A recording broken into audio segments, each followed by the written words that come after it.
Yes, sir. You can start the program. Okay. Hi, friends. Warm welcome to everyone from Marketplace Training College, Trivandrum, Kerala, India. And this is Insight Indepth program, a weekly invited talk series. And this is the 20th invited talk organized by the research scholars of Marketplace Training College. And we would like to welcome everyone to this program.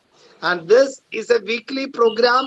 An insightful talk is shared to the public through this platform. And this is organized by the research scholars of Marketplace Training College. And by the by, I am Dr. J.T. John, research coordinator, Marketplace Training College. And today's talk is an outstanding talk, and we are going to share the talk through Google Meet, and it's given on YouTube as well.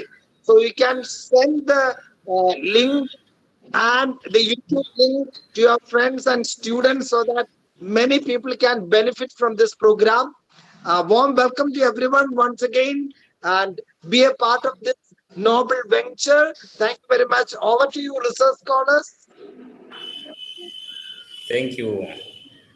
Thank you, sir. Words may inspire, but action creates changes. Good evening, everyone. Warm welcome to our 20th Talk of Insight In-Depth Invited Talk series hosted by the research wing of the prestigious Marketplace Training College. Thank you all for finding time and being here. Myself, Sanila Manoj, research scholar of Marketplace Training College.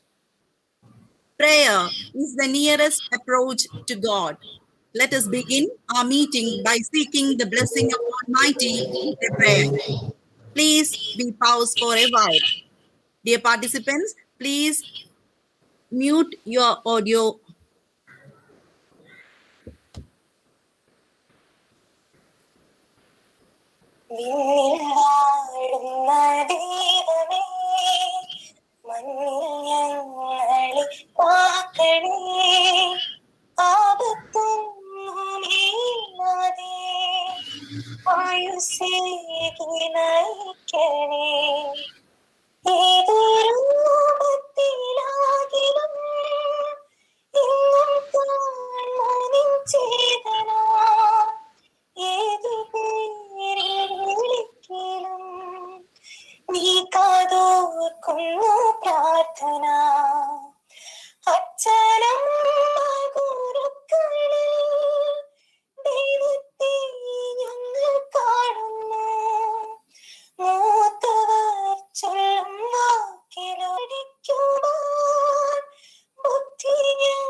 Thank you, everyone.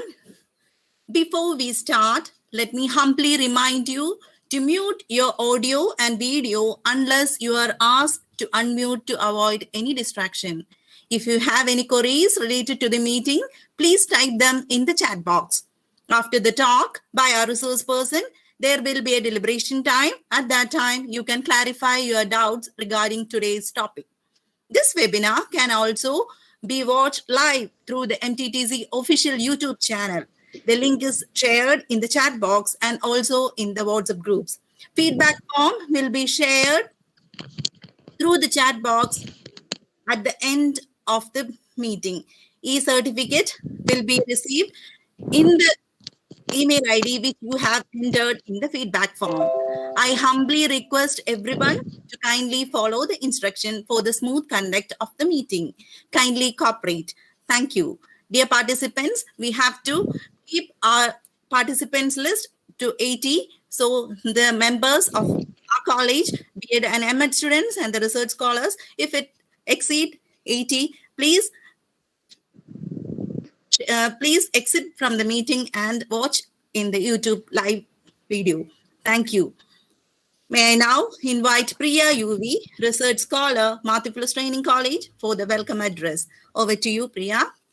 Thank you, Sanila. Am I audible? Thank you. Yes, you are very much audible. Thank you. Yes. Thank you. A warm good evening to one and all. Myself, Priya UV, research scholar, Multiple Training College, Nalanchara. And I extend a warm welcome to all for today's in-depth invited talk. I'm so happy to see you together here, as it's because of your immense support and participation. Our program is going to be a great, successful one. Let me first welcome our principal, Dr. K.Y. Benedict, sir, who is being a strong pillar for our institution and who has been giving immense support and initiation throughout all our success. May I welcome you, sir, on behalf of everyone present here. Welcome you, sir. Benedict, sir, welcome, sir. Next, let me welcome our beloved Dr. Jojo Jones, sir, research coordinator. His presence always instills each one of us with his positive energy and motivation. I welcome you, sir, on behalf of each one of us present here. Welcome, dear Jojo Jones, sir. Our today's guest of honor is an eminent personality, a spiritual guide, Swami Gurunand Jnana Thapaswi, with his topic spiritual intelligence, and definitely it will pave the way to bring us together towards the path of both spiritual and material well-being. We are really blessed and very much honored to have you as our resource person. May I welcome you, good Swamiji, on behalf of each one of us present here. So once again, welcome you to this prestigious moment of insight in the talk. Welcome, Swamiji. Welcome you, sir. May I now welcome all the teachers and guides from our college who are always being our strength of our research wing. The support and guidance provided by them are very much helpful for the success of our program. So I welcome each one of you to this meeting. Last but not the least, let me welcome all the research scholars of Multiple Training College who are always stood as strong pillars of our college. Welcome you all. Once again, on behalf of on heartfelt welcome. Once again, a heartfelt welcome to all and those who are present here. We are so glad to have you all here. We appreciate your presence. And once again, have a great day. Thank you. Thank you, Priya. Thank you. Our topic for today is spiritual intelligence, the intelligence that integrates all other intelligence, by Swami Gurunand Jnana Thapaswi, in charge Shantigiri Research Foundation and Shantigiri Institute of Training and Development. Hope it will be a great webinar for all of us. Let me now invite Jeena Praveen, research scholar, Multiple Training College, for introducing our guest of honor. Over to you, Jeena. Thank you, Sanila. I'm audible? Yes, you're audible. Please continue. Thank you. Okay. Good evening, honorable dignitaries and dear participants. It's my immense pleasure to introduce our guest speaker, Swami Gurunand Jnana Thapaswi, to insight in-depth invited talk. Today's topic is about spiritual intelligence, the intelligence that integrates all other intelligence. Spiritual intelligence expands our capacity to understand others at deepest level. And Swamiji would be the apt person to take us through the depth of understanding the spiritual intelligence. Before I hand over the task to Swamiji, a few words about him. A noted educationalist and an eminent personality. Currently, he is in charge of Shantigiri Research Foundation and Shantigiri Institute of Training and Development, and also pursuing research at Multiple Training College, Nalanchara. He had completed post-graduation in chemistry and education. He is a teacher of more than 20 years of teaching experience and also served principal of Shantigiri Vidya Bhavan Higher Secondary and Secondary School for 5 years. Apart from all these, he is a well-known human resource development trainer and a good philosopher. Finally, it's my great privilege to introduce Swamiji to the webinar and make it a memorable moment for all the participants who are attending this section. I welcome Swamiji and let us hear more about spiritual intelligence. Thank you. Thank you, Gina. Being spiritual is a far more intelligent way to exist. It means being in tune with the intelligence of the Creator. We are fortunate to have such a great person as our resource person. With a great gratitude, let me invite you, Swamiji, for showering your blessing and expressing your valuable outlook on spiritual intelligence, which may pave the way to kindle the spiritual intelligence in us. The platform is yours, Swamiji. Thank you.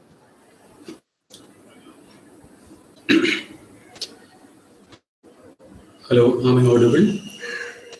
Yes, Swamiji, you're audible. Thank you.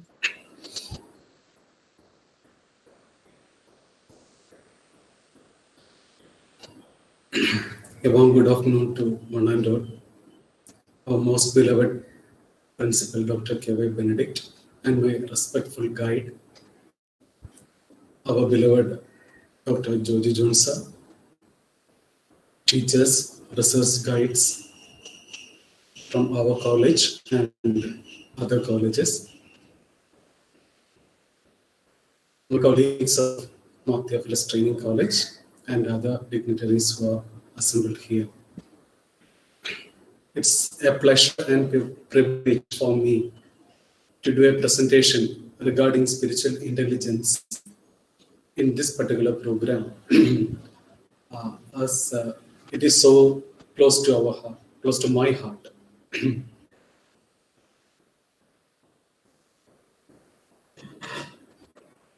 I would like to share my thoughts about spiritual intelligence.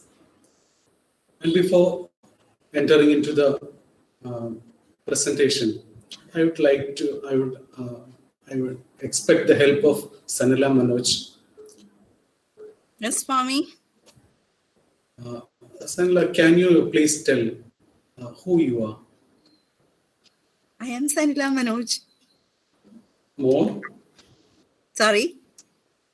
Can you explain yourself more? I am Sanila Manoj. I am daughter of my parents. I am the mother of my child, wife of my husband. No. And I am the research scholar of North Theophilus Training College. Okay. Anything more regarding yourself? I am who I am. Okay. Thank you, Swami. Okay, then definitely I will be coming back to your self-introduction a bit later. Okay, so Okay. let's move on to the presentation. Okay, definitely I will be,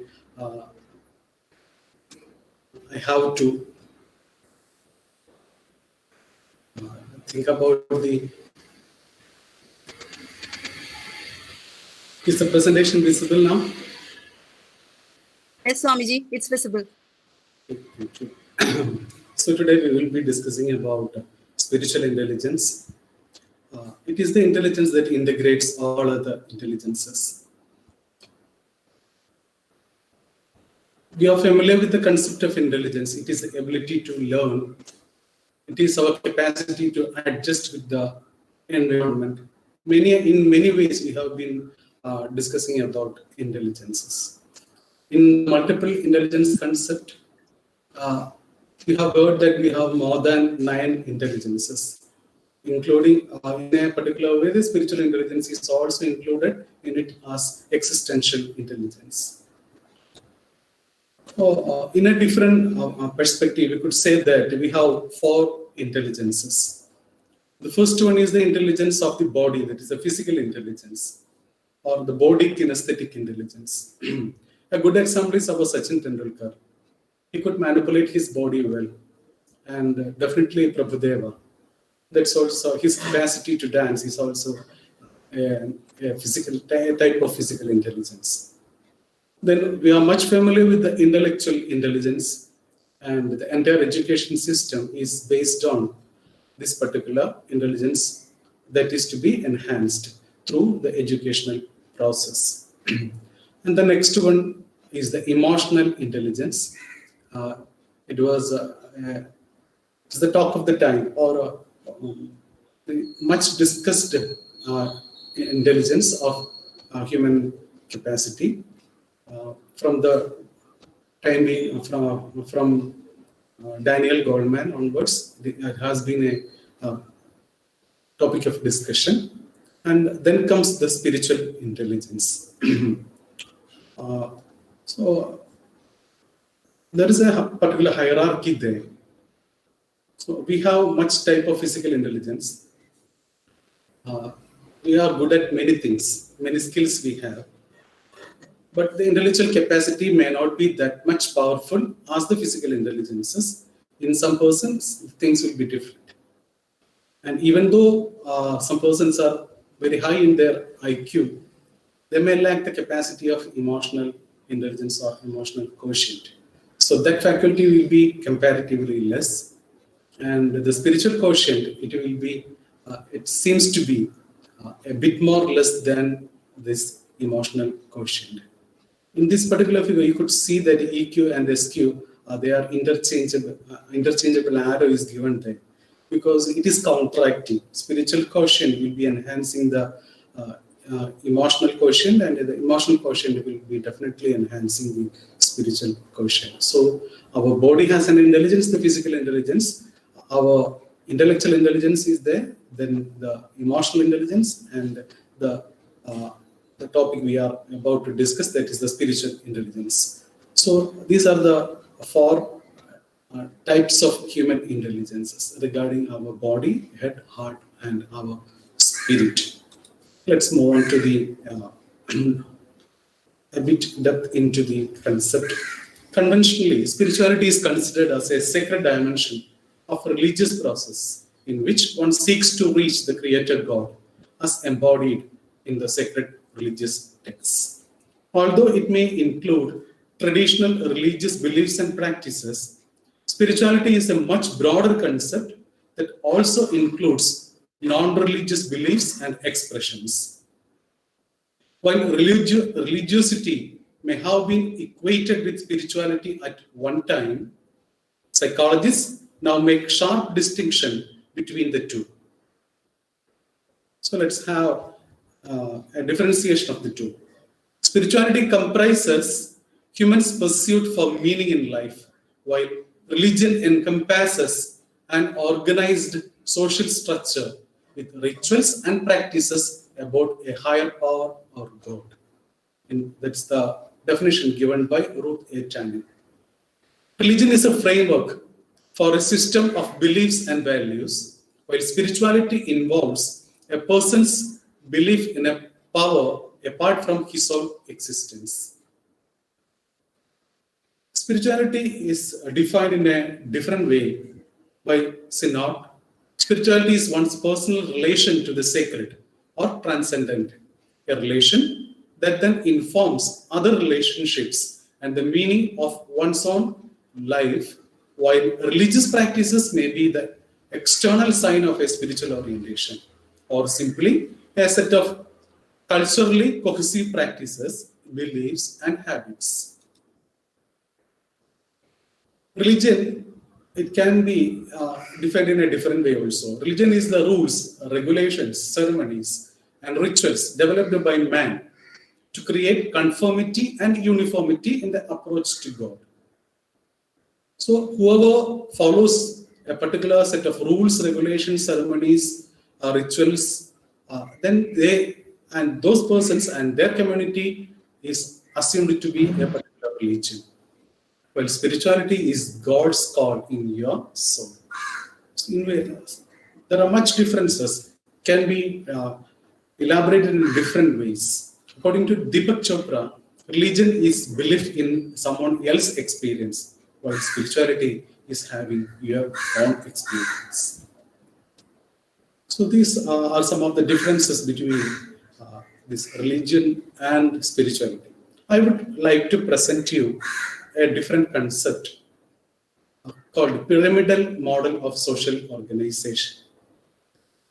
So in this concept, each religion forms one side of a multi-phased stepped pyramid in which a different phase seems distant and distinct as religious ritualism and dogmas prevent the confluence. Each side of the, you can see a multicolored figure here. It is a multi-phased stepped pyramid. As we all know, as we move to the top of the pyramid, the sides become closer and closer, and at the apex, it joins at a particular point. Likewise, each religion forms one side of this multi-phased stepped pyramid. Like the colors are different, religions also feel that they are different because they differ in their rituals and practices, and also the dogmatic affiliations prevent the confluence or the intermixing of these different sides or these different religions. So, but turning to the spiritual aspect of the religion, as we evolve spiritually to higher steps, the distance and the discriminations gradually decrease. We are at different levels. Many people are at different levels of this pyramid. Some are at the beginning stage. Some might have evolved through their spiritual growth. So we have to evolve from the religiosity to spirituality. As we evolve through spirituality, through the higher steps, the distances and the discriminations gradually decreases. As we reach towards the apex, all the sides merge together to unity, resolving all differences, leading to the pure spiritual realization. I could connect this with a common example. In lower classes, we'll be teaching the students that sun rises in the east. It's a universal truth. But as time evolves, we teachers will be telling them that east is that where sun rises. The concept changes. And in a couple of years, you will be taught that the sun is not rising or setting. It is only a feeling from, we experience this rising and setting of the sun because of the rotation of the earth. So the concept get evolved. Likewise, even though people are affiliated to various religions, they can evolve spiritually through the religious practices itself. Even though there are differences, definitely spirituality is embedded. It is the core of each and every religion. So instead of sticking dogmatically to the religious practices and the rituals, if you are focusing on the spiritual side of the religious system, definitely you can evolve. And as people evolve in their spirituality, definitely they will find that there is not differences at all in the spiritual realm. I think I could present you with a good example. See, these are the words of Most Beatitude, His Excellency Marthoma Valia Metropolitan Philippos Mar Chrysostom. See, it's a matter, as you can see, he has said, follow Lord Krishna.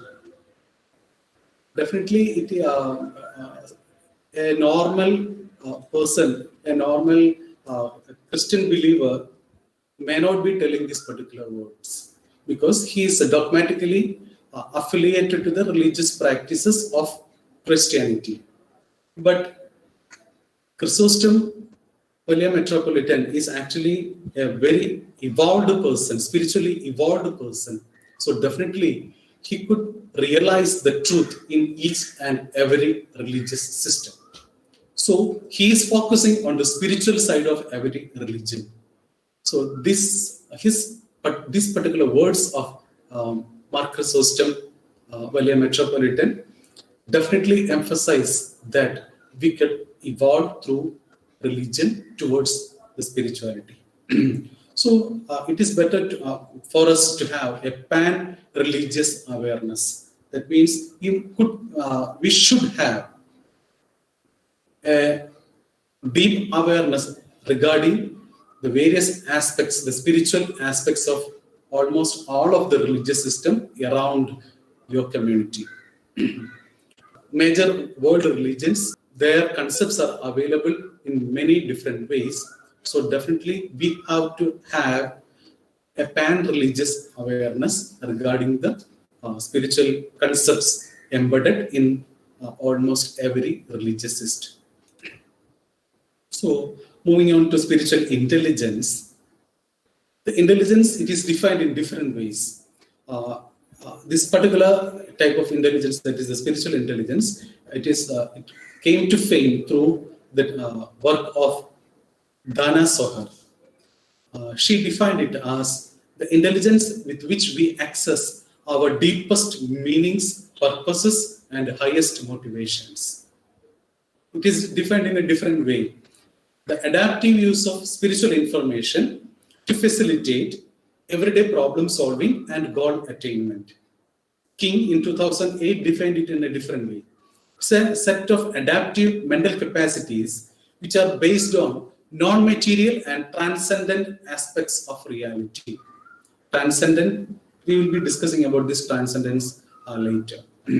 Specifically, those which are related to nature of one's existence, personal meaning, transcendence, and expanded states of consciousness. So these are some of the definitions. Definitely, I know that these definitions may not do anything, but simply I am presenting you that there are different aspects of this spiritual intelligence.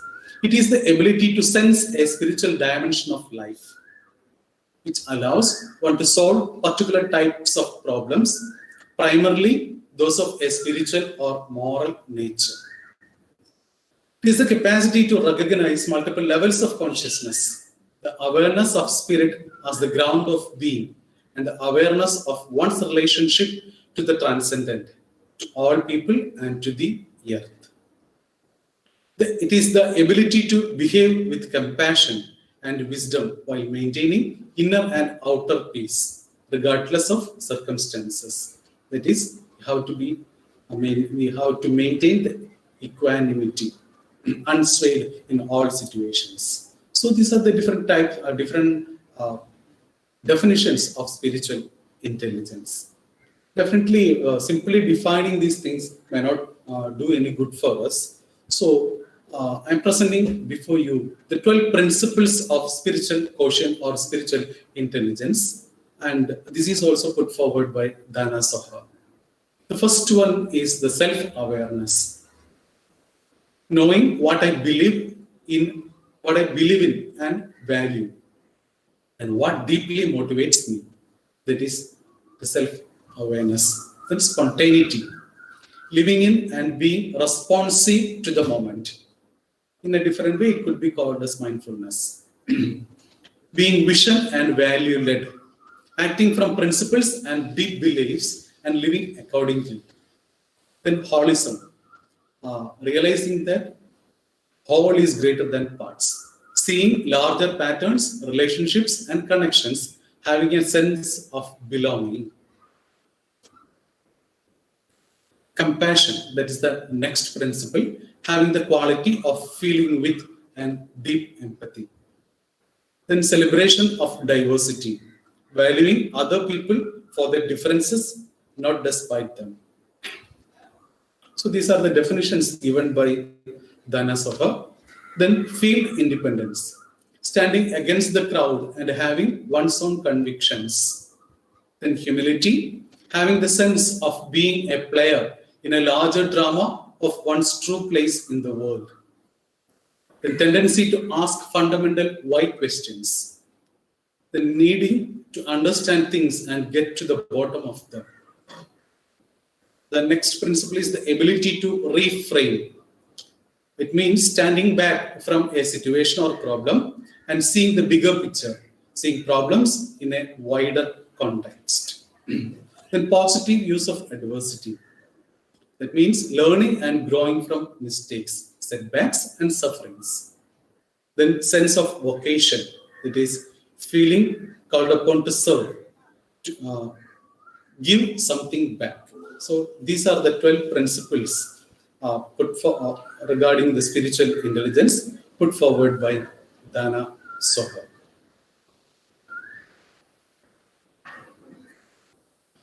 Cindy Wigglesworth, she also proposed the competencies of spiritual intelligence. There are 21 competencies regarding spiritual intelligence. That is the awareness of one's own worldview. That is self-awareness of one's own worldview, awareness of life purpose, awareness of value hierarchy, complexity of inner thought, then awareness of ego self and higher self. Then the universal awareness, the awareness of interconnectedness of life, awareness of worldviews of others, in which way others are seeing the perspective of others, the breadth of time perception. That is how the time is getting evolved. Then awareness of limitations or power of human perception. The errors in the human perception are referred to as cognitive biases. Then awareness of spiritual laws. Definitely we'll be telling about these spiritual laws, as many of us may not be aware of the spiritual laws. We'll see that in the next slide. Experience of transcendent oneness. Then comes the self-mastery. Then that is the commitment to spiritual growth, keeping higher self in charge, living your purpose and values, then sustaining faith, seeking guidance from spirit. Then social mastery or spiritual presence. That is to have a wise and effective teacher or mentor, to have a wise and effective leader or change agent, then make compassionate and wise decisions, then a calming, healing presence, then being aligned with the ebb and flow of life.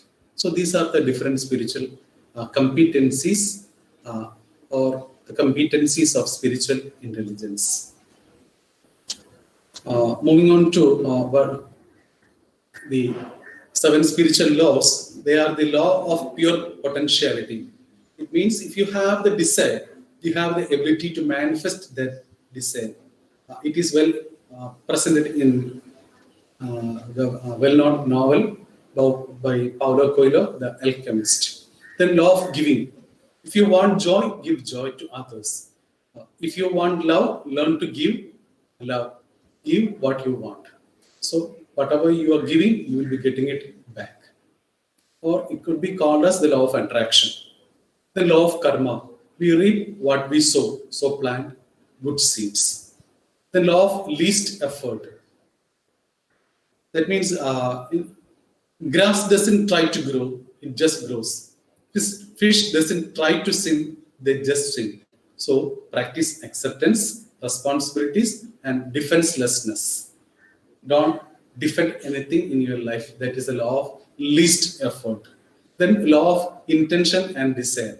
It is a one-pointed intention, that a quality of attention that is unbending in the fixity of purpose.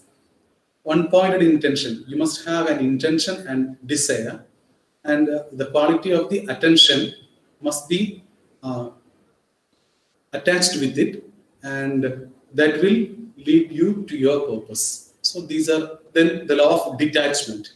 In order to acquire anything, you have to relinquish your attachment to it. If you are attached to it, definitely it won't come to you. That is the law of detachment. Then the law of dharma.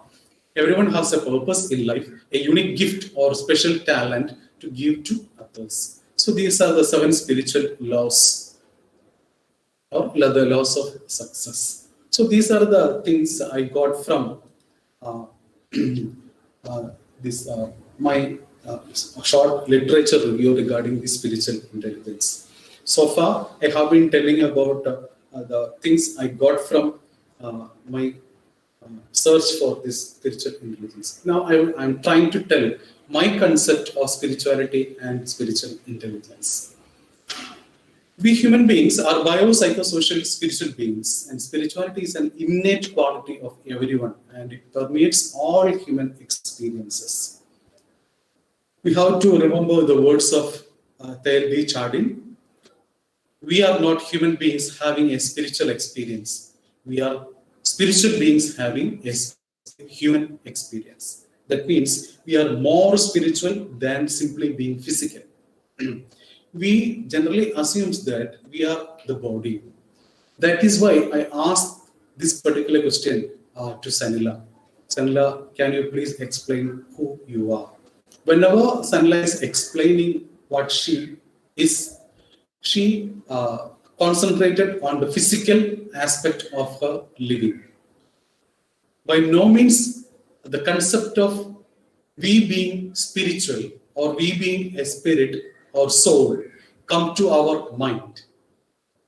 That is actually the fall of human, the fall of man that is depicted in the book of Genesis. So we have to remember in our day-to-day life and every time that we are more spiritual than being physical.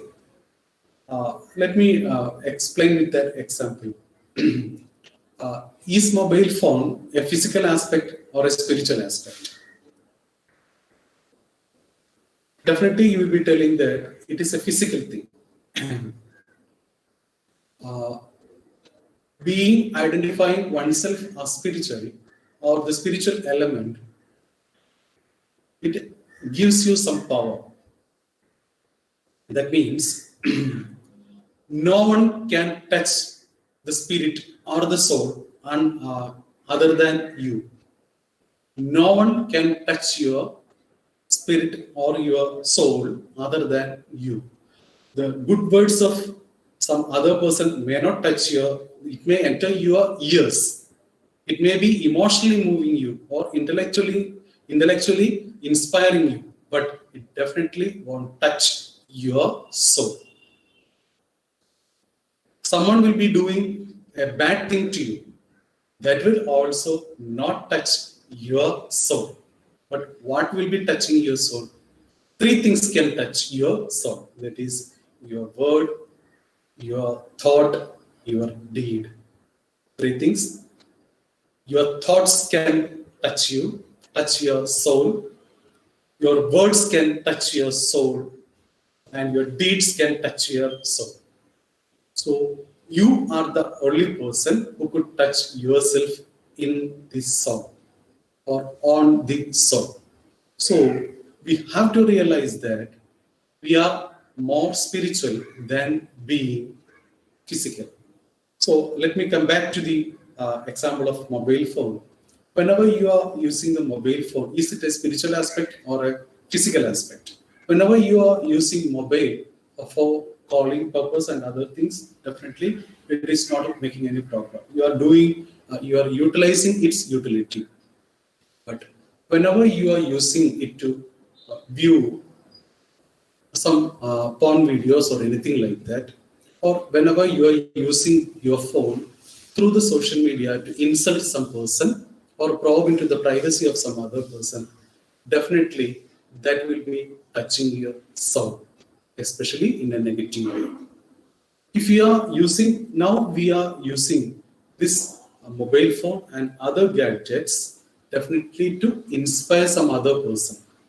If the words you are hearing are moving you, if you are taking it into yourself, definitely that will be moving your soul. It is not my words that move your soul, but your thoughts regarding the words that you are hearing definitely moves you. So no one can touch you in your soul, but only you. That gives an immense capacity for yourself. So please realize that you are much spiritual than being physical. Why this particular thing is not coming to our mind? Let's think about the book of Genesis, the fall of man. So, as we all know, Adam and Eve, they were in the Eden garden. This serpent tempted Eve and Adam, and they ate the apple. The first thing that came to their mind is that they felt shyness. That means they felt they are body. Before eating that particular apple, they didn't feel that they are a body. They were highly spiritual. They didn't feel any difference from the entire universe. They felt the oneness with the entire creations of God.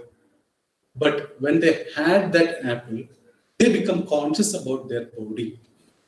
And that made them shy, and they covered their nakedness with fig leaves. When God called them, they went before they were shy, and they covered their navel parts through using the fig leaves, and they were expelled from Eden garden. So this is the fall of man. So this body, from that point onwards, the concept of spirit is away from our mind, and we feel that we are simply body. So that is why we have to discuss about the spiritual aspect in detail. Otherwise, it won't come to our mind. Moving on, I think otherwise I will take much time. So I would like to share the words of Albert Einstein. A human being is a part of the whole called by us universe, a part limited in time and space. He experiences himself, his thoughts and feelings are something separated from the rest, a kind of delusion of his consciousness. Feeling that he is separated from the rest, Albert Einstein tells that it is a kind of delusion of his consciousness.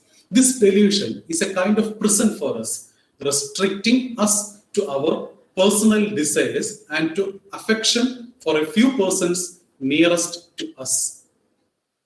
This delusion is a kind of prison for us. It restricts us to our personal desires and to the affection for a few persons nearest to us only. Our task must be to free ourselves from this prison by widening our circle of compassion to embrace all living creatures and the whole of the nature in its beauty. So these are the words by Albert Einstein. So I took this particular concept put forward by, this is called connectivity. We have to feel that we are actually connected with each and every being and every element of this universe. If you feel that you are a body, then body is a material thing that is confined in space and time. But if you realize your spiritual part, that is the energy part, then energy has no restriction. It is connected, it can go anywhere, it can get connected with everything in the energy realm. So we have to realize that we are more spiritual than simply being the body. So what is being spiritual? Being spiritual is to think, act, and interact from an awareness regarding yourself, also as spirit, not only form, also as soul, not only body. So that they realize themselves connected with every other thing in this universe and ultimately with the cosmos as an integral part of it. So you feel that if you are spiritual, then you could feel that you are an integral part of this entire cosmos. So you doesn't feel any difference from any other being. The wrong sense of self merely as body creates all cravings, fear, sadness, and anger in life, which is the result of ego, which then blocks access to your true spiritual nature, which is peaceful, joy, loving, and eternal. So you have to realize that your true self, that is being spiritual, then not only being the body. So what is spirituality? So I would like to define spirituality in this particular way. It is the path of wisdom followed by a person to have a reflective awareness of their own life such that they outgrow or evolve themselves as a better person each day by growing through what they go through. So you have to grow through what you are going through. Our life is full of experiences. So we may categorize it as good and bad experiences, but there is no good or bad experience. Everything is a learning for us. If we are having a reflective awareness, that means if you reflect on your experience, what I can learn from it, then definitely you will be growing through what you are going through. So please keep such a mindset. Then only you can feel that, you can realize that you are spiritual. So what is spiritual intelligence?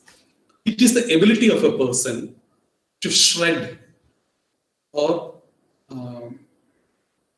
shake off their spiritual baggage and form harmonious relations with thyself, in their family, at their workplace, in the social scenario, with the nature and cosmos and the divinity at large, such that they evolve themselves as more wholesome and peaceful personalities. So this is my definition of spiritual intelligence. It is the ability of a person to shred or get off their spiritual baggage and form harmonious relations with thyself, in their family, at their workplace, in the social scenario, with the nature and cosmos and the divinity at large, such that they evolve themselves as more wholesome persons, wholesome and peaceful personalities in the process. So I define spiritual intelligence in this particular way. To make it clear, I would like to present you before you a dynamic model of spiritual intelligence. This is a pentagonal bipyramidal structure. Pentagonal bipyramidal structure, that means it's a pyramid that is growing up and down from a pyramid, from a pentagon. That means a figure of 5 sides. So it is a pyramidal structure.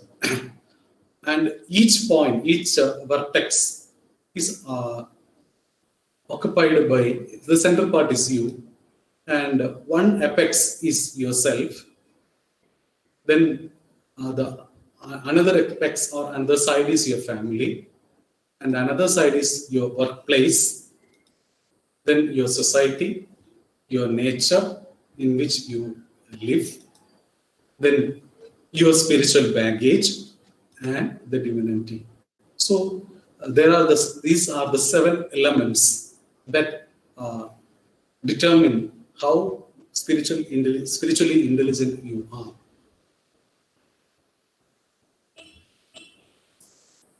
If you are a harmonious person, if you are able to make harmonious relations with yourself, your family, your workplace, your society and nature, then what happens? See, the distance decreases and you evolve towards the divinity.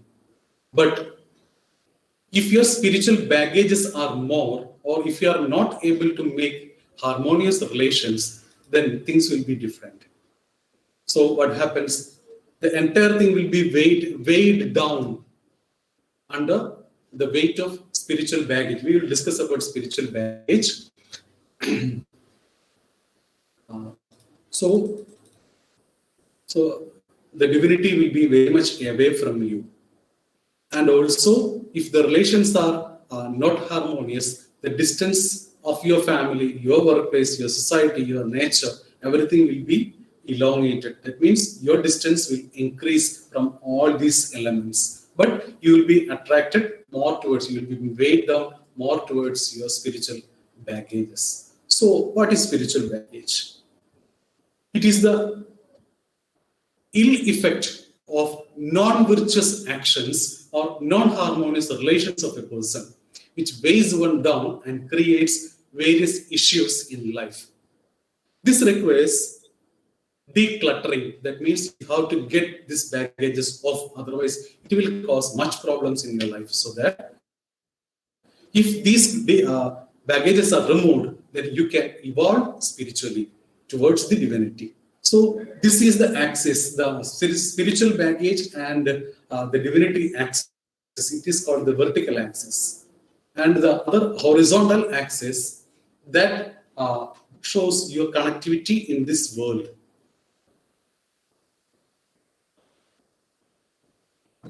And the vertical axis, it shows your connectivity with your most secret inner self and the God.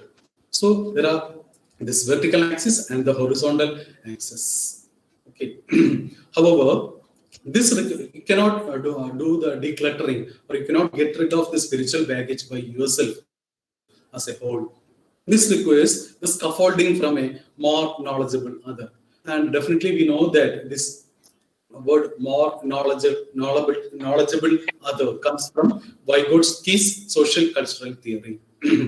So one can do something by his own capacity, but beyond that level, he cannot do anything. There, he needs the help of a more knowledgeable other. It may be a teacher, a friend, or anyone, so that he can evolve to the zone of proximal development. But still, there will be a zone outside that you cannot reach, even with the help of others. So this particular thing is also applicable in the case of the shredding or the decluttering of spiritual baggages. In Indian concept, such a person who helps you in this particular process is called Guru. And we are much familiar with these words, Ajnana Timiranthasya, Jnana Jnana Shalakaya, Chakshurinmilitam Yena, Tasmai Sri Gurave Namaha. Guru is the dispeller of darkness, one who opens the inner eyes. Gu means darkness and Viruha means remove. So it is the Guru who is the dispeller of this darkness and opens your inner eyes so that your spiritual baggages can be eliminated slowly and slowly. Each and every person is having a different type of spiritual baggage. So definitely the Guru must have the capacity to know what is the reason for this particular spiritual baggage and what is to be done to remove that. So it is actually not a common process, but an one-to-one process by which the spiritual baggage is shredded. Definitely, you could know this particular figure while Jesus Christ was moving through the crowd. He was touched by someone. So he asked, "Who touched me?" Then Peter, who was along with him, said that, "See, oh Jesus, much people are here. Much people might have touched you. How could we know that who is touching you?" Then he again said, "Someone touched me. I know that power has gone out from me." He's there in Luke. So whenever a person of higher spiritual baggage is there, then in Christian concept, I think it is they are called sinners. So when a sinner is touching the robes end of Jesus, he simply realized that because he is a Guru. He could realize such a person, and he inquired up this question in the crowd, and she came before Jesus Christ, and she accepted that she is the person who touched Jesus Christ, and Jesus Christ relieved her from all the sins. That is the power of Guru. That is who could shred or declutter these spiritual baggages. One more thing. That is the discussion of Jesus Christ with Nicodemus. Very truly, I tell you, no one can see the kingdom of God unless they are born again. Nicodemus didn't understand the meaning of these words. How could a man go to the womb of his mother after being an adult and come out? Is it possible? So that was the question from Nicodemus. But Jesus Christ answered, "I tell you the truth. No one can enter the kingdom of God unless he is born of water and the Spirit." I feel that this forms the basis of baptism. point at which a child is initiated to Christianity. In Malayalam, we are telling the word Jnana Snanam. That means you have to be bathed by wisdom. In Indian concept, a similar terminology is there that is called Samskarat Dvij Uchyate. It is there in Skanda Purana. Samskara Dvij Uchyate. Dvij means twice born. Samskara means you have to get the knowledge, the spiritual knowledge. Then you will be twice born. So you will be born as a Shudra, that means an ignorant person. So you have to get reborn with the knowledge, not knowledge, but by wisdom, you have to get reborn. That is samskara dvij uchyate. I feel that these two things are parallel. So it is not simply pouring water on the head of a child, but even after getting the adulthood, he has to gain the real knowledge by which he could shred his spiritual baggages and evolve towards the God's kingdom. So that is why Guru told, Jesus Christ told that, very truly I tell you, no one can see the kingdom of God unless they are born again through wisdom. I'm adding that particular thing at last. From Islamic concept, when after returning from a battle, Prophet Muhammad, peace be upon him, said, we are finished with the lesser jihad. This word jihad, it is a much discussed word or a much misunderstood word in our context. There are two types of jihads. The lesser jihad, it is called jihad-e-asghar. That is the battle, the holy war. Now we are starting the greater jihad, that is the jihad-e-akbar. His companions asked, O Prophet of God, what is the big struggle? Jihad actually means struggle. It is a spiritual struggle happening inside a person. That is the greater jihad. You have to struggle with yourself so as to shred your spiritual baggages. He replied, the struggle against nafs. So what is nafs? There are three types of nafs. That is your soul. It is the evil element of the soul. It is the sinful element of the soul. Nafs al-amara bisu. The human soul is certainly bound to evil. We have an evil part. So if we are not aware of our doings and its consequences, in which way it is spiritually influencing us, then we will be engulfed in the spirit, in the pleasures of the body, and we will be doing sin. So human soul, it has such a capacity or is prone to evil, and such an evil soul is called nafs al-amara bisu. Nafs al-lawama, that is the second type, and I do call to witness the nafs that blames. See, it always blames regarding all the aspects that is happening in the life. It is the blaming soul, that is nafs al-lawama. Then comes the third type, that is nafs al-mutmaina. Al-nafs al-mutmaina, that is the soul at peace. This particular soul is the only soul that is shredded all the spiritual baggages and have evolved peacefully, or self in complete rest and satisfaction. So that is the peaceful soul. So these are the three types of souls that we encounter. It is not only for Muslims. This type of persons are there in Hindus, Christians, and everywhere. It is not only for Muslims. We have to realize the spiritual part of every religion. This particular concept is discussed in Hinduism as the same concept is discussed here in India as the caste system. India, the biggest curse of our nation is the caste system here in this nation. But the real caste system, what the real meaning of these words, it is actually a spiritual aspect of the soul.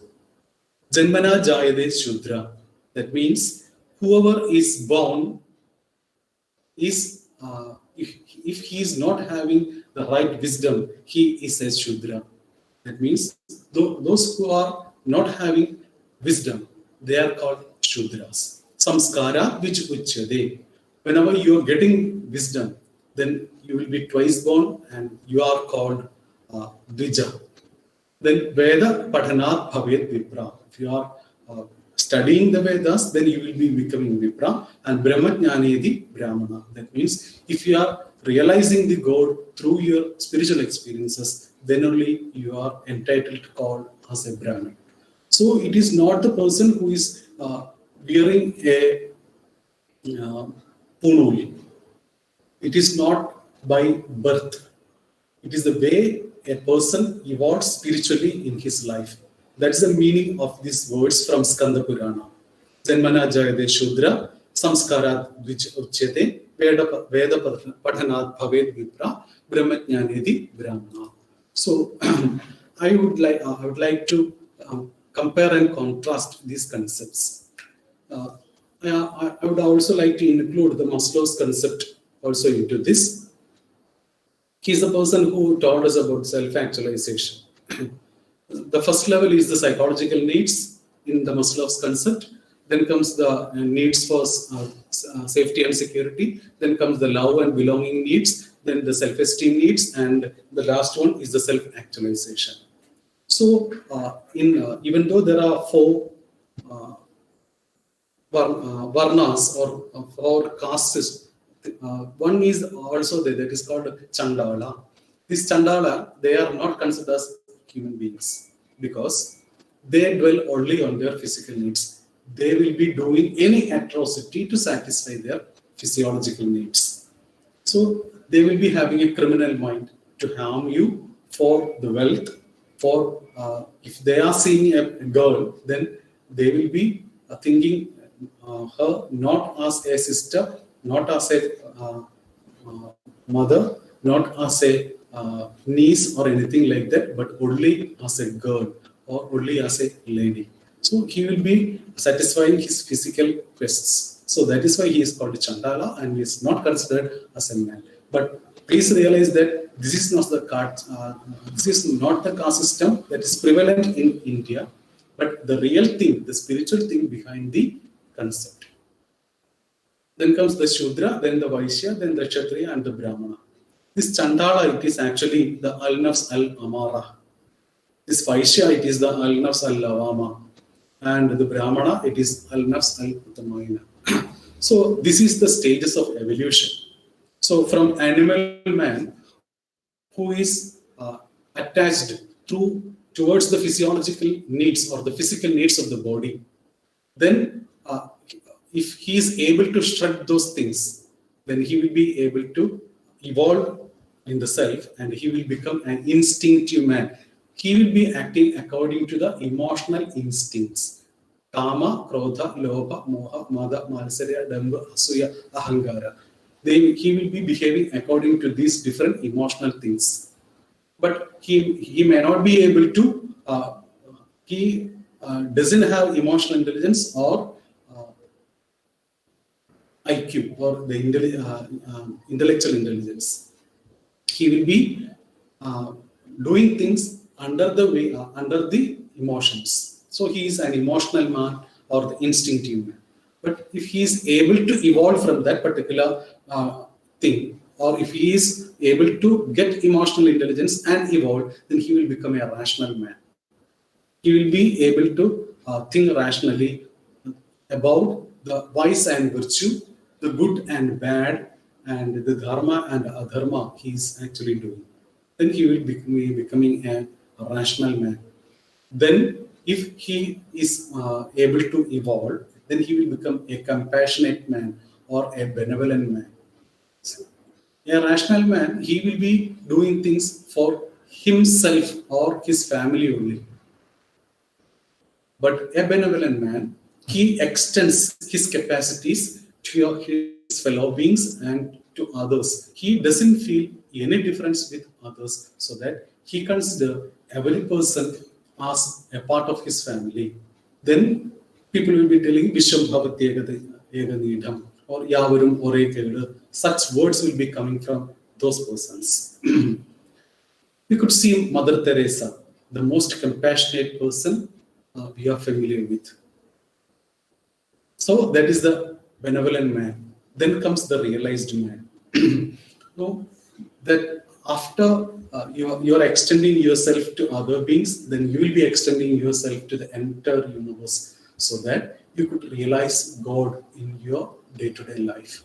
You could hear the words, you could see the light, and you could experience the bliss. So he is the realized man. That is the Brahmin, Brahmajnanedi Brahmana, who has got knowledge about God, realized God. That is Brahmana.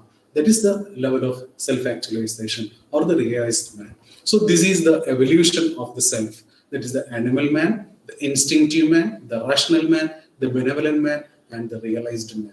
So we have to evolve through our different aspects of life. So if you are considering yourself as a body, then definitely you will be doing things like an animal man.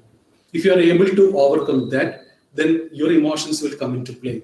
So you will be doing things under the influence of these emotions. You have to shrug these things. Then you could use your intellect in a rational way, in a thoughtful way, regarding the good and bad, regarding the vice and virtue. Whatever is good for me and for others, you will be thinking like that, and you will be a rational man. And you will be using your capacity for the goodness of yourself and the people in your close circle. Then you will be expanding your capacities, and you will be becoming a benevolent man. That means who is compassionate to all other beings. You will be expanding yourself from yourself to others.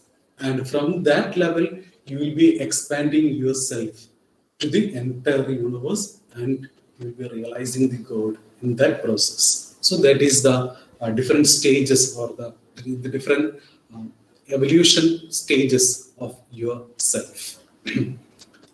So we have been discussing about the spiritual baggage. If only we are able to shrug spiritual baggages, we can evolve in our life.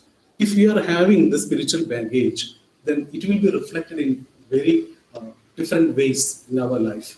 See, I am presenting before you this iceberg model of health put forward by Travis. According to him, our state of health, it is determined by the lifestyle or the behavioral level maintained by us. And still, it has a deeper element of the cultural or the psychological or motivational level. So our emotional level or the psychological level or the mental level will be influencing our diseases. So it is called a psychosomatic. Somata means our body, then psycho means the mental part of that. Then deeper there is the spiritual cause for every disease. It has a deeper spiritual part. So if you are suffering from any particular type of diseases that cannot be cured so easily, definitely you will be suffering from a spiritual baggage that is weighing you down from your self-realization. In the field of healthcare, this particular thing appears, the spiritual baggage appears in different connotations. Spiritual emergencies, it's a word used by Diagnostic and Statistical Manual of Mental Disorders, DSM. It is a standard classification of mental disorders used by mental health professionals in the United States. DSM-4 forms a new diagnostic category called religious or spiritual problem under non-pathological problems. According to DSM-4, spiritual emergencies are crises during which the process of growth and change becomes chaotic and overwhelming. So that is spiritual emergencies. That means our spiritual baggages can cause our health problems. That is spiritual emergencies. Another is spiritual ill-being. Some people have an unhealthy sense of spirituality that cause them to say, think, or do things that may be harmful to themselves or others. They may think that it is right to commit violent acts, destroy their environment, and influence other people to do the same, leading to what we call a spiritual ill-being. Then in the handbook of spiritual care in mental illness, it is 3 types of spirituality is defined. That is healthy spirituality, then spiritually unaware, and unhealthy spirituality. So what is spiritually unaware? You don't feel any meaning, any inspiration, any relationship in your life. Nothing I can do. You feel that you are helpless. Does not belong to anything or anyone. No emotion, no identity, lack of motivation. So that is the qualities of a spiritually unaware person. If you are having unhealthy spirituality, then you will be thinking that world will be better without me. I am not needed. Then he will be committing suicide, or he will be harming a person. Destructive spiritual experiences, then wants to hurt self or others, believes he can damage others, feels ostracized or sidelined by the community. They feel that they are tormented, despise, their self-esteem is very less, and they are despair. That is, they are having sadness in their life. So that is unhealthy spirituality. And if you are having healthy spirituality, you will be realizing that your life has meaning and purpose. Then positive spiritual inspiration will be there. You have the capacity of love and take care of others, having things to give to others. Then you have a sense of belonging with others. You will be happy and content. Then you will be having self-acceptance beyond your failures. Then hope, you will be having good hope for the future. So we have to move from the spiritually unaware level to or the unhealthy spirituality level to healthy spirituality. So another concept is spiritual sickness. It occurs when we are cut off from the nurturing spiritually intelligent centers of ourselves through fragmentation, one-sidedness, pain, or distraction. As an entire culture, we are sick due to alienation from meaning, value, purpose, and vision. Alienation from the roots and reasons of our humanity. So, if we are not able to identify the meaning, value, and purpose and vision of our life, then we are bound to be spiritually sick. Then spiritual distrust, a state of suffering related to the impaired ability to experience meaning in life through connectedness with self, others, world, or a superior being. It arises due to the impaired ability to experience and integrate meaning and purpose in life through connectedness with self, others, art, music, literature.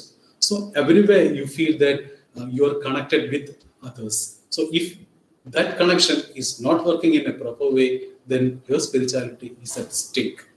Then Benedict, he lists the following symptoms of spiritual distress. Spiritual distress, it is a disruption in the life principle that pervades a person's entire being, and that transcends one's biological and physiological nature. In other words, it means the person's self is disintegrating. So if you are feeling fear, guilt, denial, grief or loss, anger, crying, withdrawal, anorexia, insomnia, despair, desperation, cynicism, loneliness, anxiety, restlessness, sleep disturbances, disturbing dreams, lack of responsibility for problems. If you are feeling these problems, then definitely you are having spiritual baggage. You have to declutter this spiritual baggage and relieve from this spiritual distress. I'm just living this particular thing. So how could you do this particular thing? A good example is provided by Jesus Christ.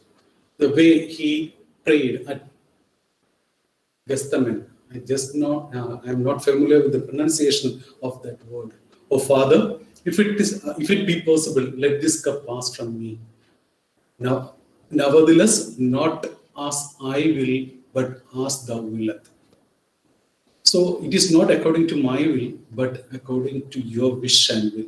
If you desire so, then let things be done in that particular way. The similar thing comes in Bhagavad Gita also. In Bhagavad Gita 2, the chapter 2, the 47th verse tells that You have entire right to work, but not expecting the fruit out of it. Ask for actions in accordance with duty, which is performed without attachment, without love or hate, by one who has renounced fruitive results, is called action in the mode of goodness. So good actions are that done according to your duty, performed without attachment, without love or hate, by one who has renounced fruity results. So you must not crave for the results, but do a particular thing according to your duty in the right possible way. Whatever you do, whatever you eat, whatever you offer or give away, and whatever austerities you perform, do that as an offering to me. So I feel that these two things are parallel, so close to each other. So how could we attain this harmony in the 5 elements? Harmony with self. Am I exceeding in the time? No, Swami. Yes. No, sir. No, sir. You can Continue, carry please, on sir. up to 7:40, Swamiji. 8 more minutes. Yes, sir. I'll try my Okay. best. So you have to realize the harmony with yourself. How to regain the harmony with yourself. So in Charaka Samhita, that is a authentic text of Ayurveda, it tells that you have to have Hita Ahara, that means good food habits. Then Hita Vihara, that means good daily routine. Then Samikshakari, that means you have to be discriminant about the good and bad of your doings, the vice and virtue of your doings. 3 things you have to take care of. That is your thoughts. You have to be discriminant about your thoughts, your words, and your deeds. The goodness of these 3 things, the righteousness of these 3 things. So that is discriminant. You have to be discriminant about the goodness of your words, deeds, and thoughts. Then Vishaya Asakta. That means you are not, Vishaya means sensuous pleasures. You are not attached to sensuous pleasures, or you must have sense control, or you must not indulge in sensuous pleasures. Then Datta, you have to be benevolent. That means you have to give whoever is in need. Then Sama, that means equitable. That means or equanimity. You have to be unswayed in glory or in curse, whether good or bad. Your mind must not waver. So you have to see all things that are coming to your life with the same eyes. That whatever I can learn, what good I can learn from this. That must be the reflective awareness you have to keep. So you have to be, you have to see things with equanimity. Then Satyapara, that means you have to be truthful. Then Chamavan, that means you must have the capacity to forgive others or pardon others. Then Aptopasevi, that means the follower of the words of wisdom.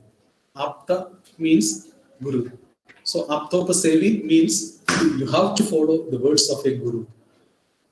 Prophet Muhammad, peace be upon him, is a Guru. Jesus Christ is also Guru. Buddha is also a Guru.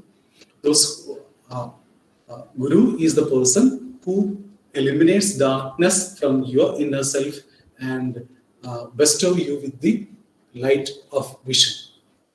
So you have to follow the words of wisdom from an apta, or that is why that particular word came, apta vakya.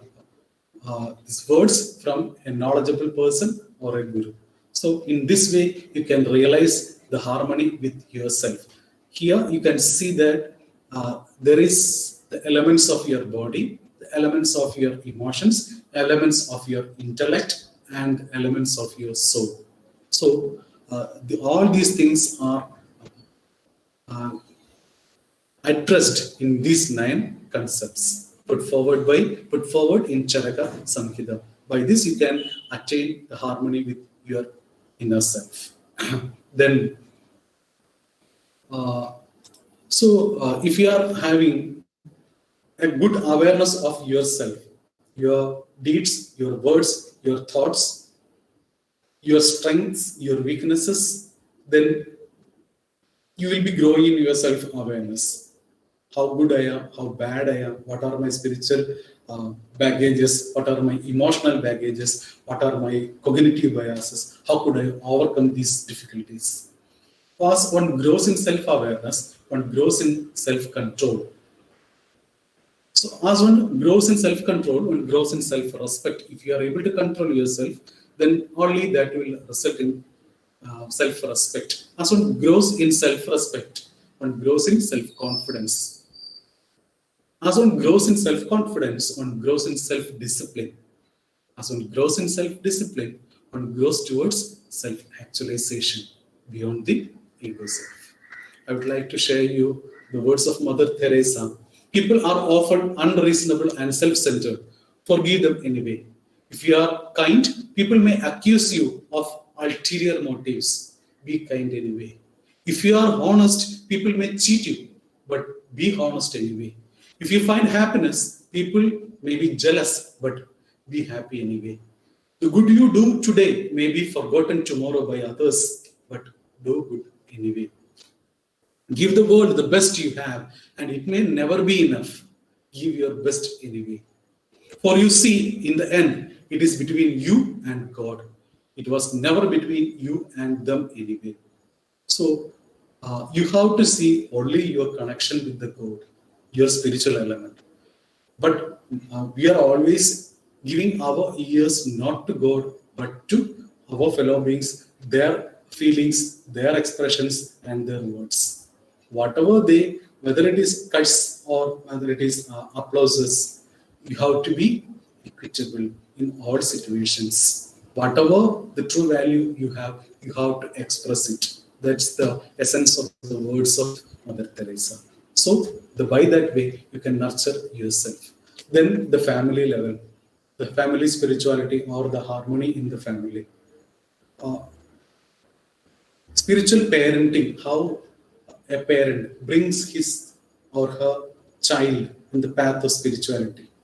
We are making our children religious, but are we addressing the spiritual element of religion while we are dealing with our children? That we have to take care of. See, Maulana Wahiduddin Khan, he is a very eminent person from the Muslim community. I think I have seen him and I have been familiar with this particular man. He's a very renowned person, a renowned speaker. According to him, the head of the family should possess a spiritual character because only then will he be successful in preventing other family members from adopting a material culture. This is a very famous quotation from Father Patrick Pacham: a family that prays together stays together. So you must cultivate the culture of spirituality in your family so that all the relationship in the family is so harmonious and so lovable and positive with positive relations. Whenever there may be problems, but whenever a problem arises, you have to get rid of that, or you have to find the solution for that particular problem before you are going to bed. Please keep the thing in your mind so that always maintain. See, whenever we are attracted to something, we will be acquiring it by any means. If you are loving something, you will be having a craving to get that. But in the family scenario, loving is not getting but giving. Always keep that particular thing in the mind. Then the workplace. This workplace spirituality is a much discussed thing in human resource management and in organizational management and all these things. So these things are not familiar in the education system, but it is a much researched thing. Workplace spirituality, it has different dimensions. finding meaningfulness in your work that you are doing, then feeling a sense of community that needs connectedness, alignment with your values.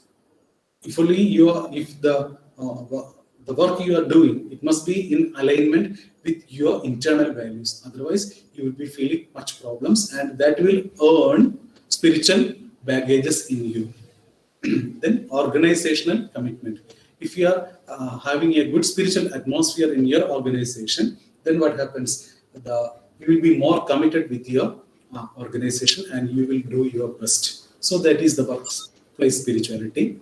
So spirituality at work is about employees who understand themselves as spiritual beings whose souls need nourishment at work.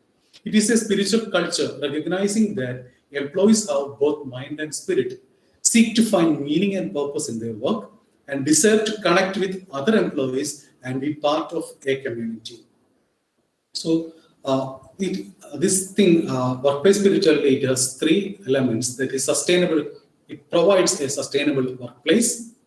It provides a spiritual workplace, and it needs spiritual leadership. Sustainable workplace means improving employee work-life balance and well-being.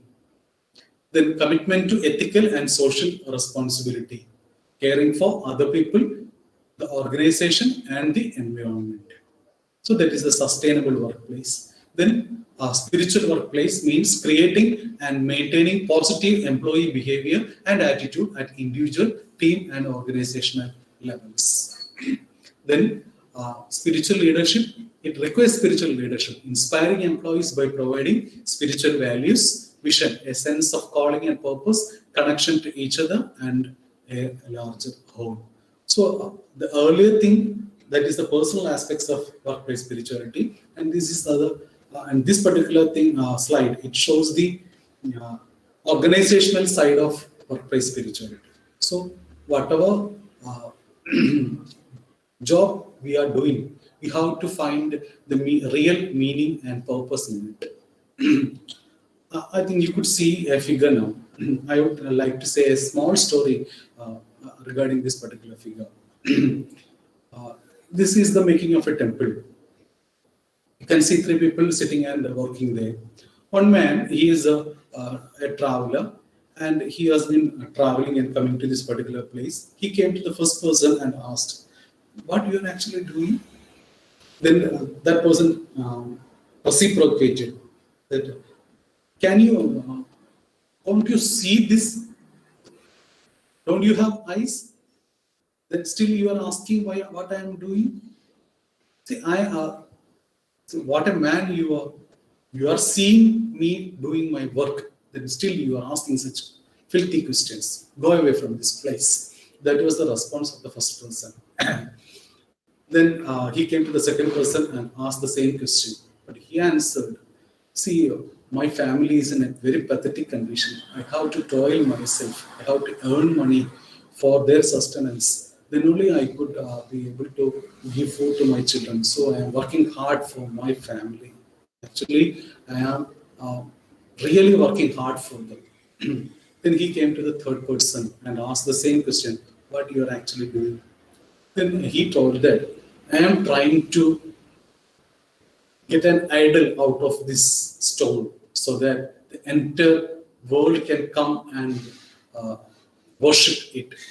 I am trying my best with all my abilities to bring out a beautiful idol from this stone.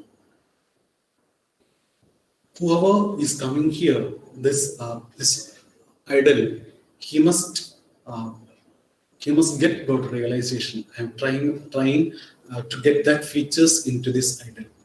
That was the words from the third person.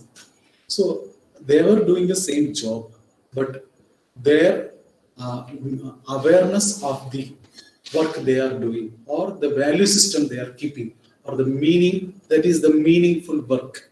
So only the third person is doing the meaningful work. He's realizing what he is actually doing. The second person, he is ignorant of all these things. He is simply doing with his body, and his mind is entirely there in his family, about the problems of the family. While the first person, he is much irritated about the work, and he is not at all enjoying it. He's not about concerned with it. He's assigned something. He is doing that without any connection with it. So that is the work done by the first person. So we have to find the meaning and purpose what we are doing in our workplace. Then only we can say that we are having the workplace spirituality. If we are loving the work we are doing, then we may not work for any day. If you are loving your work, you don't work for at least for a day. That means you will be living your life, not working. So that is the concept of workplace spirituality or the work-life harmony, then social harmony. For that, I would like to suggest 4 things. That pan-religious awareness, that is the awareness about the religious principles of major world religions, always revering the world masters and their teachings. Then you have to be non-sectarian. That means realize that there are many paths to reality, and plurality and diversity are signature of the nature. That means there is not only one type of rose, there are different types of roses. Even coconut, different types of coconuts are there. Dogs, different types of dogs are there. Not a single dog. Then how could we insist that my religion is the best religion and that is the only truth? Nature doesn't tell us that. In any way, nature is telling that. Plurality and diversity is a signature of nature. So 1 plus 6 gives 7. 2 plus 5 gives 7. 10 minus 3 also gives 7. 14 divided by 2 also gives 7. Square root of 49 also gives 7. So to reach the truth of 7, there are different paths. So plurality and diversity are signature of the nature. If a boy is telling that the biryani that made by mother is the best in this world, but he hasn't tasted biryani made by Aminatata of the next house, but he is telling that biryani made by my family, my mother is the best in the world. We are telling like that. Many times we are not familiar with the spiritual aspects of the other religious systems, and we dogmatic people feel that their religion is the ultimate thing and it is the path for the ultimate reality. So if he is able to taste the taste of biryani from Aminatata, he could realize that that biryani is much better than the biryani made by his mother. If he is possible to eat Hyderabadi biryani, then he could realize that it has a different taste in a different way. So you must be familiar with the spiritual aspects of all religious systems. That is the essence of pan-religious awareness. Then you have to be. Then you will be non-sectarian. And the third thing is you have to volunteer. That is, you have to dedicate yourself to compassionate service and care and charity. Then in this world, you have to keep the digital wisdom. That means that you have to be discriminant in the use of technological gadgets, including the mobile phones, internet, and other digital communication platforms. You have to do that in a wise way. Then the nature harmony. Finding oneness with the nature and all living beings as an integral part, not separate from it. You have to cultivate compassion for all beings, humans, animals, and all others alike. No discrimination. You have to find, if you are having nature harmony, then you will be feeling this particular thing. Love to be in the serenity of nature and adopts an eco-friendly lifestyle without disturbing its natural course. So I would like to share the words of Albert Einstein. What I see in nature is a magnificent structure that we can comprehend only very imperfectly, and that must fill a thinking person with a feeling of humility. So you have to be overwhelmed by or you have to feel awe by the beauty of the nature.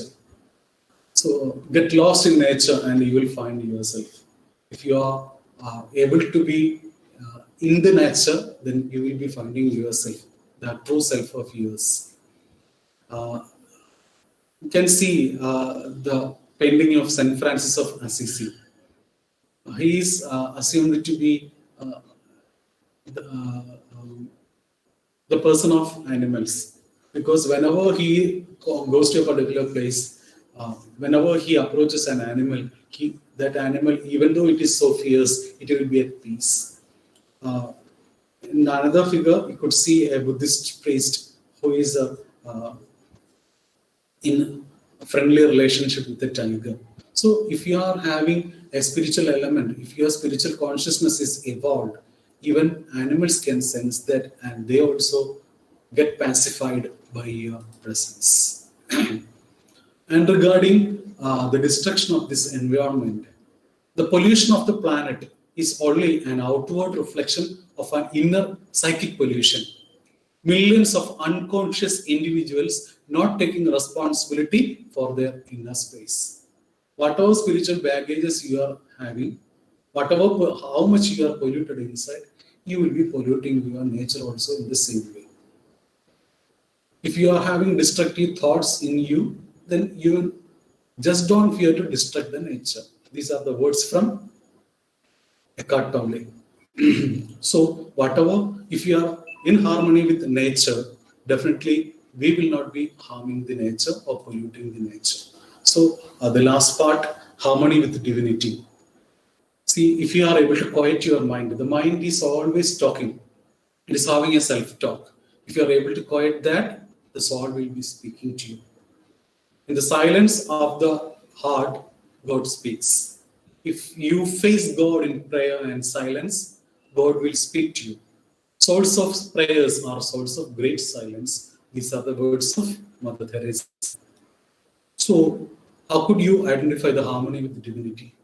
You have to be very aware about the soul. You have to be keen about soul-inspired decision making. That means, whenever you are taking a decision, you have to think the way in which that affects your soul. Whether it will be enlightening you or helping you to evolve, or is it acquiring baggages? You have to be aware of the thing at first person. Then the second thing is intuition. It is the faculty of attaining direct knowledge or cognition without evident rational thought and inferences. It is beyond our intellect. You could get something from this world without much rational thought. That is called intuition. Much people are taught about that.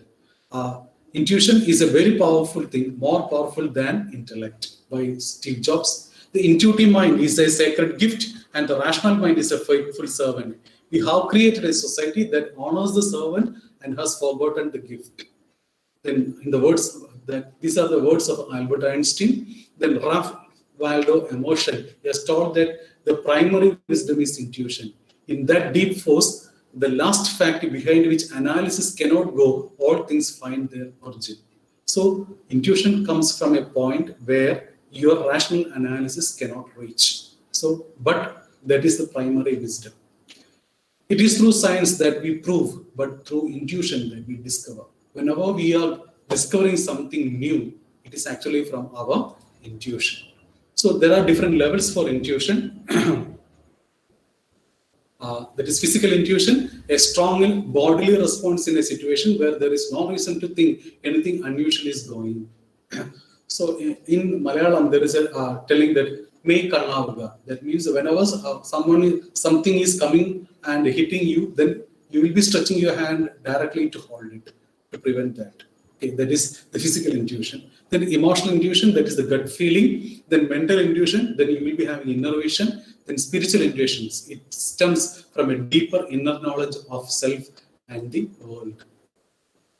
Then comes the transcendent knowledge. Direct perception of cosmic wisdom, surpassing the body, mind, and intellect. Then spiritual dissolution, that means the individual self finds identification and oneness with the cosmic self. Then there will be no difference. So the person will feel oneness with the divinity. See, these things may be a difficult point in the discussion because we are not able to move on to these levels because of our spiritual baggages. So first of all, we have to think, what we have to do, not acquire more spiritual baggages, not get attached to what you are doing. Do whatever you are doing as an offering to God. Remember the prayer of Jesus Christ. The second thing, you have to declutter your spiritual baggages. For that, you need a guru who could help you to identify what is the cause of your baggage and the remedy for that. If you are having a problem for your body, you have to move to a doctor, seek his guidance, and take medication according to that. For a particular disease, a particular medicine is there, but the doctor will be prescribing according to the other conditions of that particular person. Likewise, only a real guru can help you to declutter yourself. That is the second thing. Then you have to maintain harmonious relations in all the levels of yours, with yourself, with your family, in your workplace, with this nature. Then only you could evolve spiritually to the higher realms. So we have been discussing these things, but I would like to share the biblical words. But be doers of the word and not hearers only, receiving your own service. Thank you all. Thank you, Swamiji, for such a great and delightful presentation. It has definitely enlightened our spiritual intelligence. Thank you so much, Swamiji. Now it's the time for deliberation. Dear participants, it is the time for air your opinions and views regarding today's topic. The stage is open for everyone. Thank you.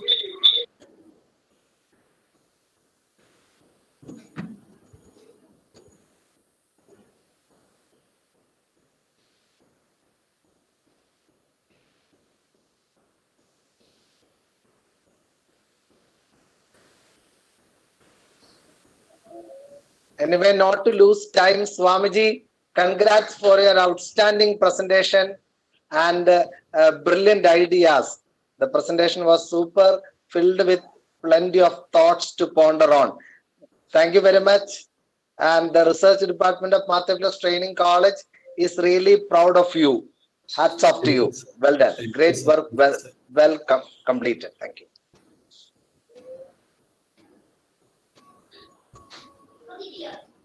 Feedback is provided in the chat box and in YouTube as well. And make sure that you complete the feedback form and be successful in that, so that you can be sure about receiving the e-certificate. Any queries, anybody? Anything to ask our Swamiji? Hello, sir. Hello. Respected Swamiji. Okay. Ma'am, carry on. Shailaja, ma'am, carry on. Yes, sir. Ma'am, please. Sir. Okay. Namaskaram to all, sir. Okay, respected Swamiji, your class was very enlightening to us. Okay, it was a really very spiritual awakening class. I enjoyed it very well. Sir. Swamiji. So I have a suggestion.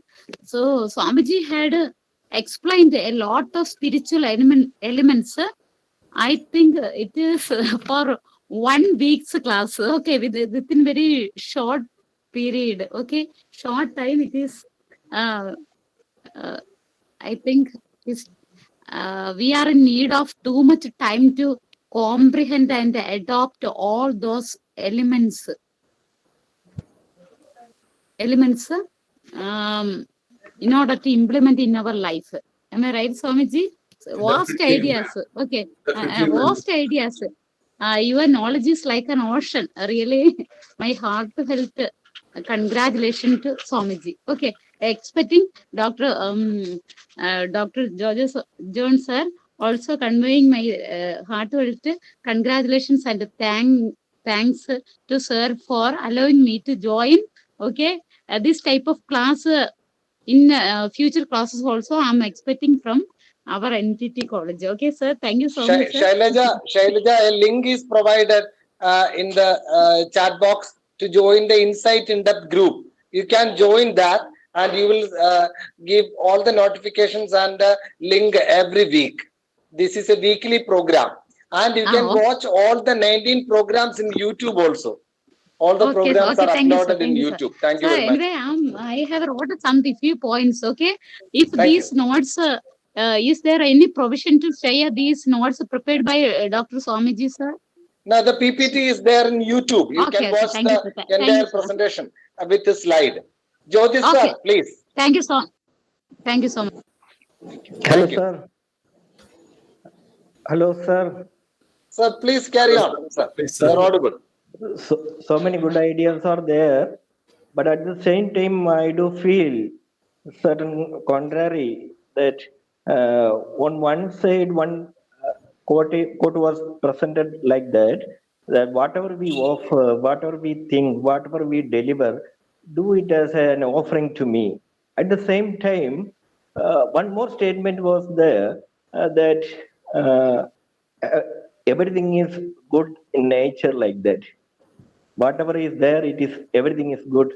Whatever things available, is the gift of nature like that. That is one contrary. I feel that.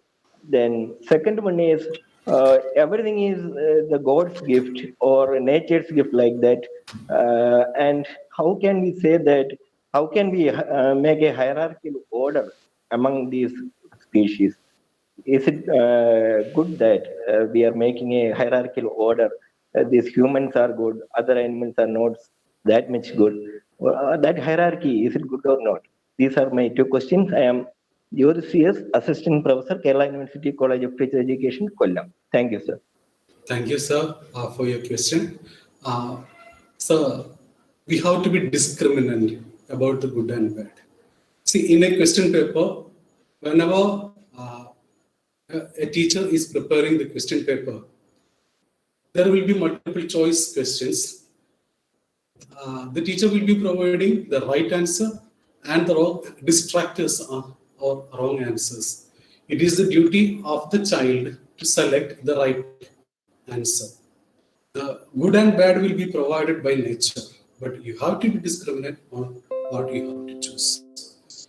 God could have planted that tree somewhere else, but God planted the tree there and allowed Adam to go near that, and he is the person to take the decision to do or not. It started from the very beginning itself. Then regarding the hierarchy, definitely there is hierarchy.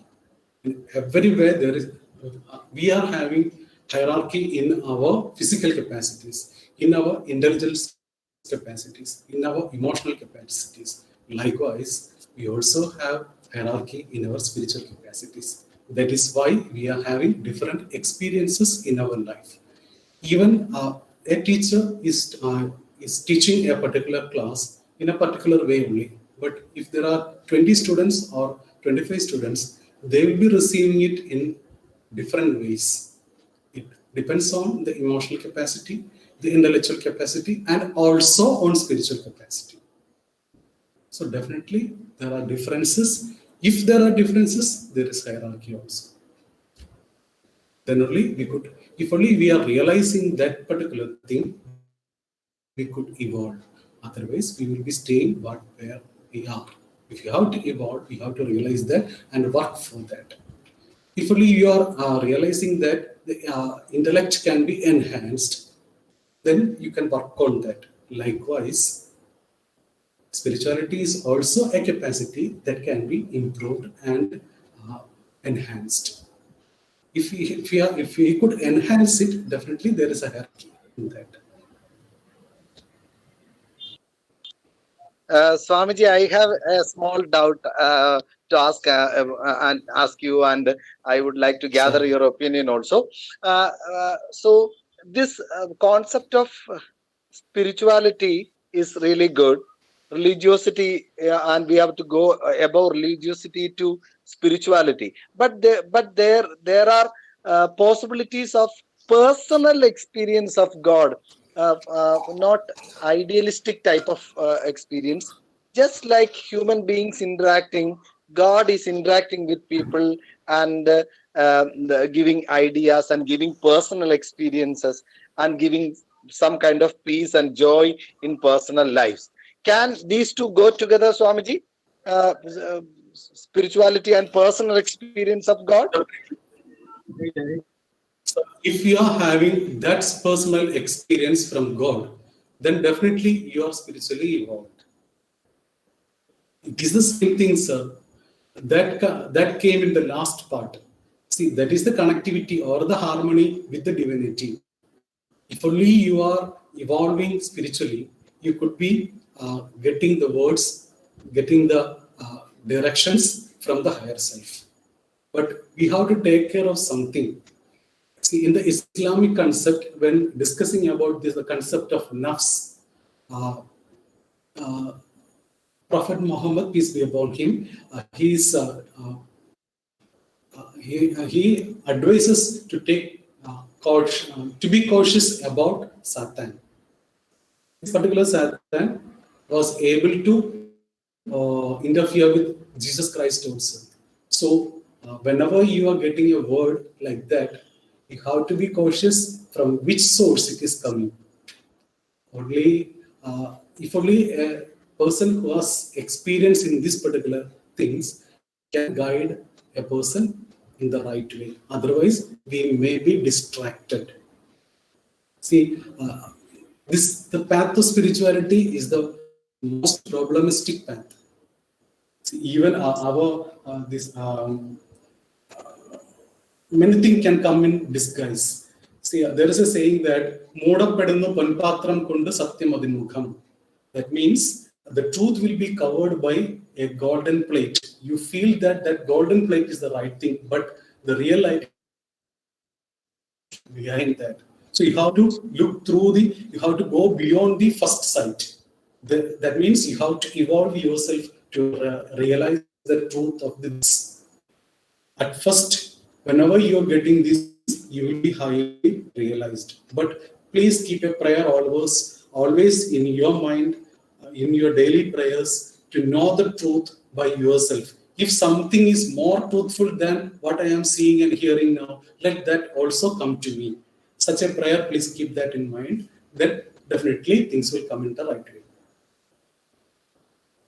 Okay, Swamiji, that's good.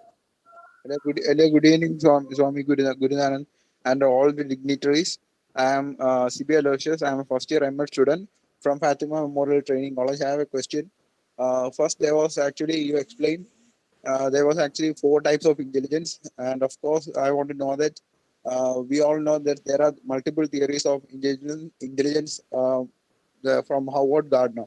So how do you categorize these multiple theories of intelligence from your 4 types of intelligence first that you explained?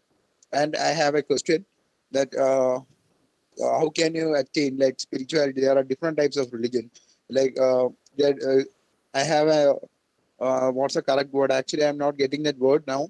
Abhimukya towards Jainism. So if I follow Jainism, can I attain salvation? So what are your valuable thoughts regarding that? Thank you for your question. The questions are so valuable. What I feel is that if you are this body kinesthetic intelligence, it is there in Howard Gardner. Existential intelligence, there is spiritual intelligence. We can categorize that is nature smart, then word smart, verbal linguistic intelligence. See, we can categorize those things into these 4 sets. If you are, if I am given just 2-3 minutes, if I could compare the pictures in front of me, definitely I could do. But I think you also can simply do that if you keep these 2 figures in front of you. Regarding the second question, don't be ritualistic. Whatever path you are following, why I am telling this from my experience. See, I just presented you the concept of nafs. Al-nafs al-amara, al-nafs al-lawama, al-nafs al-mutamaina. Al-Nafs Amara, this particular person will be having the body cravings. So that is why it is called animal man. Then Lavama, he is an intellectual person. He will be having always struggle. He will be doing bad things, but he will be repeating on that, and he will be praying God that such things happen from me. But I will be thoughtful in the next time. So he will be moving. That is why he is called the blaming soul. Then the peace of Mutamayina. It is there in Quran, but I discussed this particular thing at two Muslim institutions. One was a medical college, and other was a madrasa. I was surprised that majority of the person, or not even a person, was not aware of these particular things. People are highly ritualistic. Whenever you are doing niskara, the way you are to keep your mind done in the proper way. I have asked many students while they are doing the prayers, what is the state of their mind?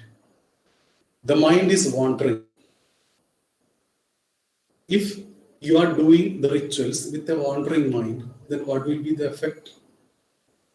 You have to realize the spiritual part of the religious practices. This particular thing is the real spirituality. How different are the spirits? What are the features of particular soul? What are problems with that? How can you? This spirituality. Doing the ritualistic practices is given in every religion, ignoring the spirituality. That's the problem. You could follow any religion, but stick on to the spiritual part of the thing than the ritualistic part. That's my point of view. Thank you, Swamiji, for your wonderful and valuable opinions regarding meditation.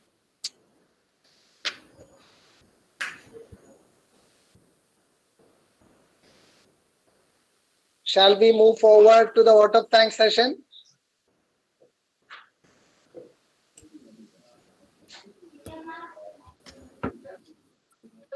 Please. Okay, sir. Thank you. Please. Gratitude unlocks the fullness of life. It turns what we have into enough and more.